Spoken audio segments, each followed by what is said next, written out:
வணக்கம் நண்பர்களே. ஒரு மின்னஞ்சலை இன்றைக்கு பார்த்தேன். அதுக்கு எதுன பதில தான் இந்த காணொலியில் சொல்ல நினைக்கிறேன். அதை எழுதியவர் ஒரு இஸ்லாமியர் இளைஞர். அவர் என்கிட்ட கேட்ட கேள்வி தான், நீங்க இந்த முழுமை அறிவின் பகுதியாக உருது இலக்கியத்தை பற்றி திரு ஃபயாஸ் காதிரி அவர்கள் நடத்தக்கூடிய வகுப்புகளை ஒருங்கிணைக்கிறீங்க. சூஃபி இலக்கியத்தை பற்றி நிஷா மன்சூர் அவர்கள் நடத்தக்கூடிய வகுப்புகளை ஒருங்கிணைக்கிறீங்க. ஆனா நீங்க ஒரு இஸ்லாமியரின் அருகாமை என்னை அருவருப்படைய செய்கிறது அப்படின்னு பேசியிருக்கிறீங்க. இஸ்லாமியர்களை பார்த்தால் பயமா இருக்கிறது என்று நீங்க சொல்லியிருக்கிறீங்க. அப்படிப்பட்ட நீங்க இதை ஏன் நடத்துறீங்க? இதுல என்ன உள்நோக்கம் இருக்கு? நான் சொன்னேன், உள்நோக்கம் இருக்குங்க. ஒரு வகுப்புக்கு 1 கோடி ரூபாய் அல்லது 50 லட்சம் ரூபாய் அரபு நாடுகள் எனக்கு வந்துட்டு இருக்கு. அதனால தான் அந்த பதில பார்த்த உடனே அவரு, இல்லை சார், நான் இப்படி என்னுடைய நண்பர்கள் எல்லாம் பல பேர் சொன்னாங்க என்கிட்ட, ஆகவே உண்மையில என்ன நடந்ததுன்னு தெரிஞ்சுக்கலான்னு தான் கேட்டேன் அப்படின்னாரு. நான் சொன்னேன், பரவலா திரும்பி திரும்பி ஃபேஸ்புக்கில் சில உள்நோக்கம் கொண்ட மத வெறியர்கள் இதை எழுதிட்டு இருக்காங்க. சில அரசியல் வெறியர்கள் அதை எழுதுறாங்க. தனிப்பட்ட காழ்ப்பு கொண்ட எழுத்தாளர்களும் இதை எழுதுறாங்க.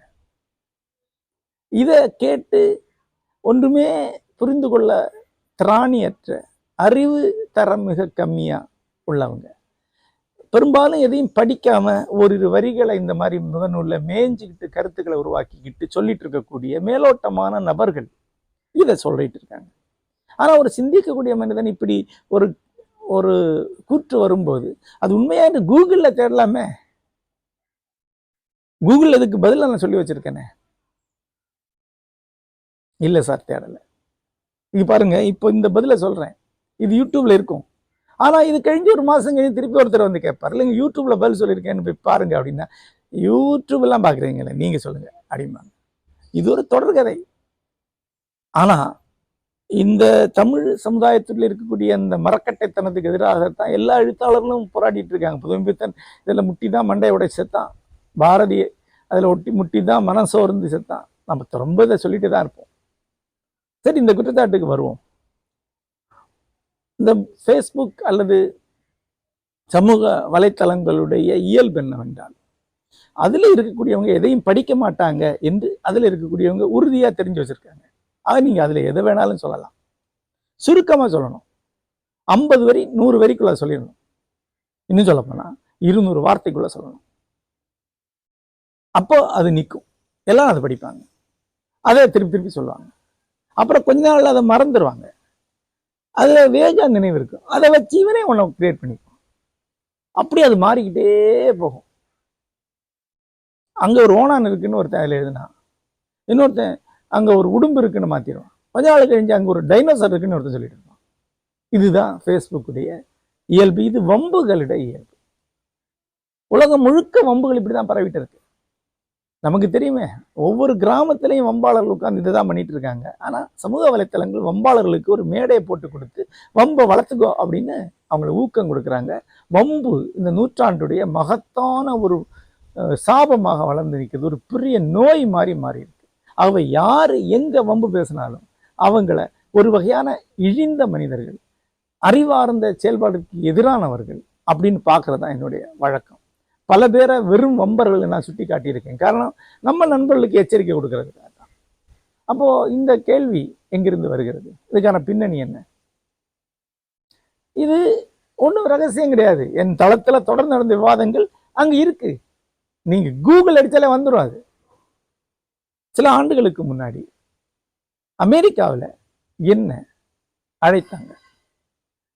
அமெரிக்கா போகணும்னா முறையான ஒரு அழைப்பு வேணும். அங்க இருக்கக்கூடிய ஒரு சட்டபூர்வமான அமைப்புடைய அழைப்பு வேணும், இல்லைன்னா விசா கிடைக்காது.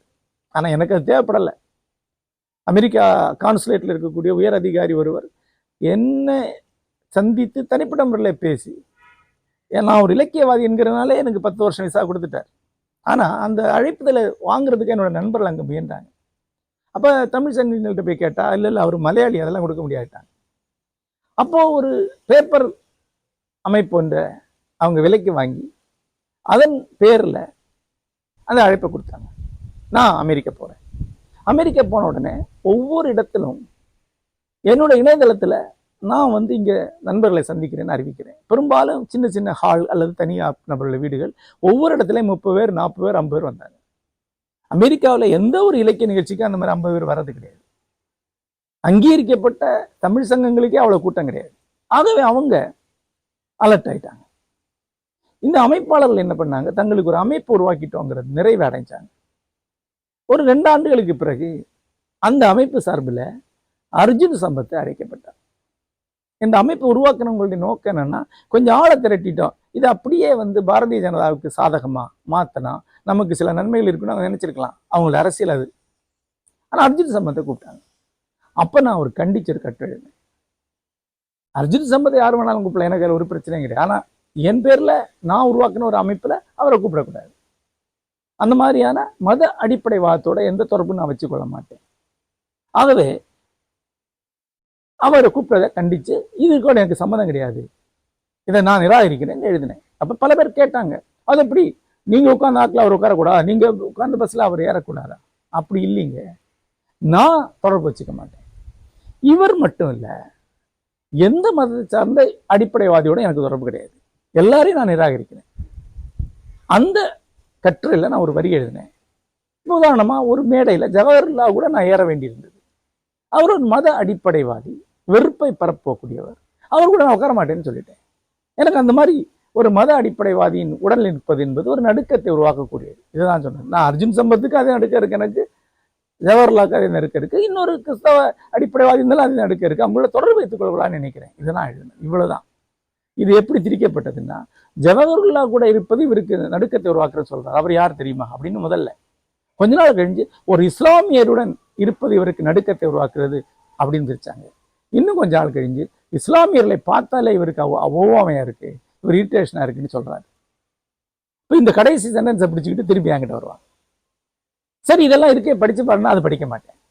இல்லை இதுதான் நடந்தது சொன்னா அதெல்லாம் சப்பை கட்டு கட்டுறீங்க. இல்லை நான் அப்படி சொல்லலைன்னா நீங்க சொன்னீங்க, நான் சொன்னதுக்கு ஆதாரம் இருக்குன்னா எங்க ஆள் ஆதாரம் கொடுக்குறாரு, எங்க ஆதாரம் கொடுக்குறாரு, நீங்க சொன்னதால் அவரு சொல்றாரு, நான் அவர் போய் சொல்றாரு, இல்லை அவர் உண்மையதான் சொல்றாரு. இதுதான் நடந்துட்டு இருக்கு. இதுக்கு ஒருத்தன் என்ன பதில் சொல்ல முடியும்? இதை கேட்கக்கூடியவங்க, உங்களை பத்தி இப்படி வந்தா நீங்க எப்படி எதிர்வினையாற்றுவீங்க, இப்படி உருவாக்கக்கூடியவங்களை பற்றி நீங்க என்ன நினைப்பீங்க? மறுபடியும் இங்க வந்து மதவெறியாக்கக்கூடியவங்க இருப்பாங்க. யூடியூபுக்கு கீழே வரக்கூடிய கமெண்ட் எல்லாம் பார்த்தீங்கன்னா, நம்ம ஒரு மனநலம் கொண்ட சொசைட்டில தான் வாழ்றோமான்னு டவுட் வந்துடும்.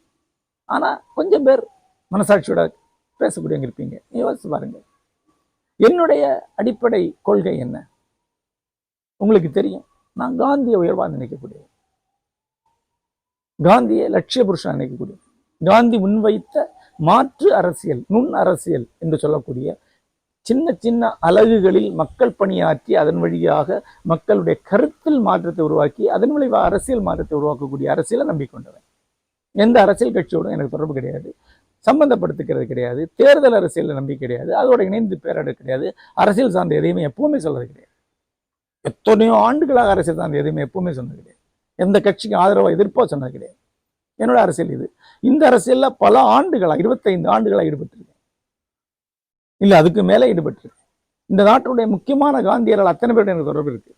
மேதா பட்டேல்லேருந்து சுகதகமாரிலேருந்து இன்றைக்கு கிருஷ்ணமால் ஜெகநாதன் வரை என்னை நம்பி என் வழியா இந்த இயக்கத்துக்குள்ள வந்து பெரும் பணிகளை ஆற்றக்கூடிய பல இளைஞர்கள் இருக்கிறாங்க. சூழியல் சார்ந்து, அடித்தள கல்வி சார்ந்து எவ்வளோ பணிகளை தொடர்ந்து ஆற்றி கொண்டிருக்கிறோம். மௌனமாக ஆற்றுறோம், அரசியல் சார்ந்தல்ல. ஆக அப்படிப்பட்ட நான் ஒரு அடிப்படைவாத வெறியோட சம்மந்தப்பட முடியாது, அதுக்கு எதிர் நிற்கவே என்னால முடியாது. அதுக்கு பதில் சொல்லிட்டு இருக்கிறது வேஸ்ட். ஏன்னா அவன் ஒரு மூர்க்கமான நம்பிக்கையில் இருக்கான், அவன்கிட்ட போய் என்ன பதில் சொல்ல முடியும்? எந்த அடிப்படைவாதியும் ஒரே வகையான ஆள். அரசியல் அடிப்படைவாதி உண்டு, மார்க்சிய அடிப்படைவாதிகள் உண்டு, மத அடிப்படைவாதி உண்டு, ஜாதி அடிப்படைவாதிகள் உண்டு. அவங்களை தவிர்க்கிறதா என்னுடைய வழக்கம். தவிர்க்கிறத பற்றி நான் சொல்றேன், இது எல்லாருக்கும் நான் சொல்றேன், தவிர்த்துருங்கிறதா என்னுடைய எண்ணம். இந்த நூற்றாண்டுல மதவெறி, ஜாதி வெறி உச்சத்தில் இருக்குது. இந்தியா மாதிரியான ஒரு நாடு ஏதோ ஒரு வகையில் பொருளாதார ரீதியாக கொஞ்சம் தன்னிறைவு அடையும் போது மத வரியும் சாதி வரியும் திட்டமிட்டு தூண்டிப்படப்படும் நான் நினைக்கிறேன். உலகம் முழுக்க பல நாடுகள் அதான் நடந்தது. எகிப்தில் அதான் நடந்தது, சிரியா லெபனில் அதுக்கு முன்னாடி அதான் நடந்தது, பங்களாதேஷ்ல இப்போ அதான் நடக்குது, நடக்க போற நாடு மலேசியா.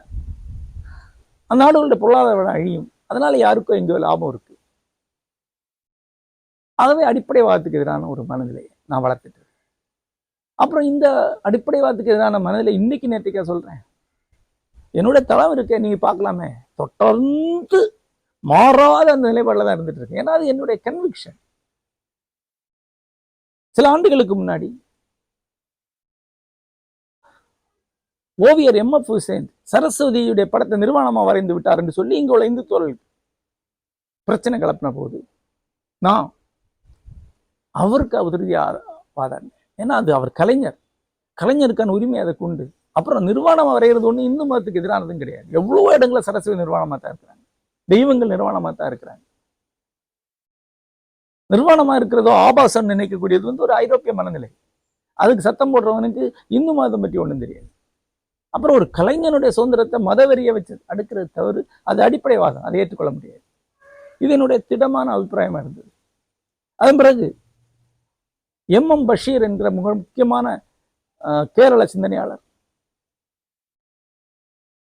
ராமாயணத்தை பற்றி ஒரு கட்டுரை எழுதும்போது சீதையை பற்றி ஏதோ எழுதிட்டான்னு சொல்லி அங்க உள்ள கொஞ்சம் பேர் கலட்டம் பண்ணும் போது அங்கும் இங்கும் மிக கடுமையாக அதுக்கு எதிரான நிலைப்பாடு தான் எடுத்தேன். அது அடிப்படைவாதம், அதை ஏற்றுக்கொள்ள முடியாது என்று எடுத்தேன். கௌரி லங்கேஷ் கொல்லப்பட்ட போது அந்த கொலைக்கு எதிரான மிக கடுமையான கண்டனத்தை பதிவு செஞ்சேன். தொடர்ந்து நீங்க பார்க்கலாம், அடிப்படைவாதத்துக்கு எதிரான குரலாகத்தான் என்னுடைய குரல் ஒடிச்சுக்கிட்டு இருக்கு. இவ்வளவு கன்சிஸ்டண்டா அடிப்படைவாதத்துக்கு எதிராக யாரும் சொன்னது கிடையாது. என்ன பண்ணுவாங்கன்னா, அவங்க பிஜேபிக்கு எதிராக இருந்தா இந்து அடிப்படைவாதத்துக்கு எதிராக பேசுவாங்க, ஜவஹர்லா வச்சு மேடலை வச்சுக்கிட்டு இஸ்லாமிய அடிப்படைவாதத்தை தூண்டி விடுவாங்க. ஏன்னா அது ஓட்டு கிடைக்கும் அப்படின்னாங்க. சாதி வரிகளை பக்கத்துல வச்சுக்கிட்டு மத வரியை கண்டிப்பாங்க, மத வரிகளை பக்கத்தை வச்சுட்டு சாதி வரியை கண்டிப்பாங்க. அது அரசியல். அவங்களுக்கெல்லாம் உண்மையில அடிப்படைவாத எதிர்ப்புலாம் கிடையாது. எழுத்தாளனாக என்னுடைய நிலைப்பாடு அடிப்படைவாதத்துக்கு எதிரான. பாபரி மசூத் இடிப்புல இருந்து ஆரம்பிச்சு தொடர்ச்சி அதுதான் என்னுடைய நிலைப்பாடா இருந்திருக்கு. இது எல்லாமே அச்சுல இருக்கு, புத்தகத்துல இருக்கு, புத்தகங்கள் வெளிவந்திருக்கு, என்னுடைய நாட்குறிப்புகள் அனைத்துமே புக்கம் வெளிவந்திருக்கு. என்னோட தளம் எப்பவுமே திறந்தா இருக்கு.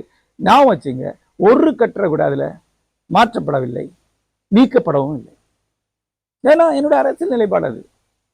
நான் ஒரு விஷயத்த பின்னாடி இல்ல தவறா போயிட்டு மறுக்கிறேன்னா மறுக்கிறேன். உதாரணமா டிமானிட்டேஷன் வந்த போது அதை நான் வரவேற்றேன். யாரு எதுக்காக கொண்டு வந்தாலும் கள்ளப்பணத்துக்கு எதிராக எதையாவது ஒண்ணு ஒருத்தர் பண்றான்னா அது நல்ல விஷயம் தானே என்பது என்னுடைய எண்ணமா இருந்தது. ஏன்னா இதுவரைக்கும் கள்ளப்பணத்துக்கு எதிராக யாரும் எதுவுமே பண்ணது கிடையாது. அது இயல்பாக ஏற்றுக்கொள்ளப்பட்டு விட்டது. ஸோ கள்ளப்பணத்துக்கு எதிரான ஒரு நடவடிக்கை என்றாலும் அதை வரவேற்றேன். ஆனா நடைமுறையில அது பரிதாபமா தோல்வி அடைஞ்ச மட்டும் அது ஒரு பெரிய மோசடி என்று பின்னாடி தெரிந்தது. கள்ளப்பணம் வைத்திருக்க உங்களுடைய பணத்தை வெள்ளையாக்கிற உதவி செஞ்சு அதுல ஒரு பெரும்பகுதியை ஆளுங்கட்சியை எடுத்துக்கொள்வதற்கான ஒரு உத்தி என்று தெரிந்தது. அதை மறுபடியும் வெளிப்படையாக சொல்லி கண்டித்தேன். மற்றபடி எந்த ஒரு அரசியல் தரப்பை நான் ஏற்றுக்கொண்டவன் அல்ல. இப்போ திமுக அரசு கொண்டு வந்த சில கல்வி சார்ந்த திருத்தங்களை ஆதரிச்சேன். ஆனா திமுக ஆதரிக்கக்கூடியவன் அல்ல. கேரள இடதுசாரி அரசு அங்கு நடந்த இயற்கை பேரொழிகளை கையாண்ட விதத்தை பெரிய அளவுல பாராட்டினேன். ஆனா இடதுசாரி ஆதரவு வழங்கினேன். அடிப்படைவாதத்துக்கு எதிரானது என்னுடைய குரல். இந்த குரலை புரிந்து கொள்வதற்கு கொஞ்சம் பேர் தான் இங்க இருக்கும். ஏன் அடிப்படைவாதத்துக்கு எதிராக இருக்கேன்?